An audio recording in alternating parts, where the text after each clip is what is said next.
You may feel stuck, overwhelmed, like you're waiting for the perfect moment to arrive. But here is the Stoic revelation. The perfect moment is not something you wait for. It's something you create by starting. Today's episode is a simple yet profound truth. Growth happens when you start doing. Hello and welcome to Daily Stoa, your sanctuary for calm, reflection, ancient wisdom, and meaningful growth. The paralysis of potential. There is a certain kind of suffering that comes not from action, but from inaction. From the dreams we shelve, the words we never speak, the lives we only imagine, Seneca warned us. It is not that we have a short time to live, but that we waste a lot of it. Every time we delay action, waiting for the stars to align, we are choosing fear over freedom. Imagine a young sculptor with a vision, but never lifting the chisel, forever refining the idea, but never making a mark. That's how many of us live suspended between what we wish to become and what we unwilling to begin. The Stoics teach that the remedy to this suffering is not more thinking, but movement. Start, fail, learn, begin again. That is the Stoic path to wisdom. The moment of choice. Every day, life presents us with 1,000 forks in the road, tiny moments where we decide between ease and effort, comfort and courage, distraction and depth. First say to yourself what you would be, and then do what you have to do. Epictetus. This is the sacred practice of intention. It's not just waiting for motivation, but deciding with clarity. I will begin. Now, let's take the story of Cleanthus, a Stoic philosopher who once worked as a water carrier through the night just to afford attending lectures by Zeno during the day. His growth wasn't luck, it was choice. Over and over again. He didn't wait for perfect timing. Started. Growth doesn't ask for permission. It asks for presence. The discomfort of beginning. It's not easy.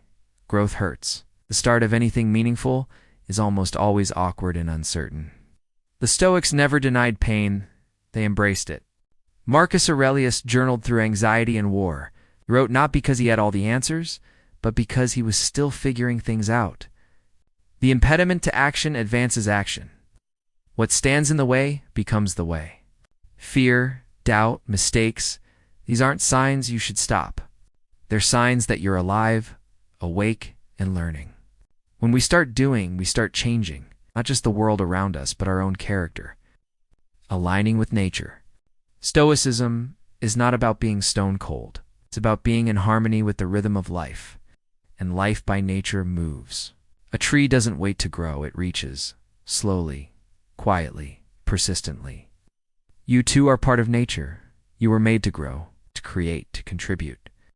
Don't go on discussing what a good person should be. Just be one.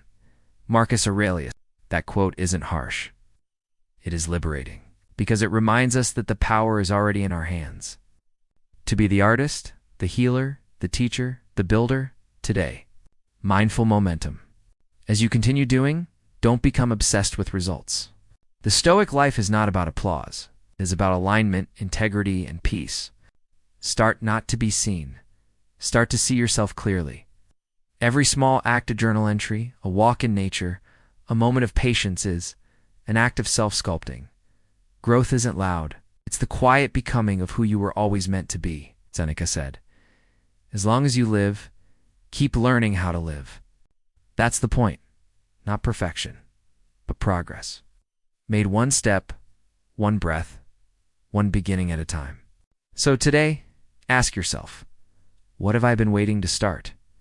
A project, a conversation, a change in routine?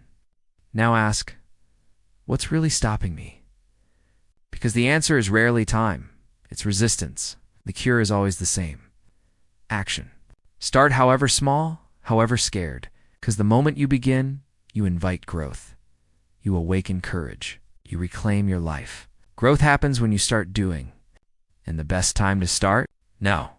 Thanks for watching.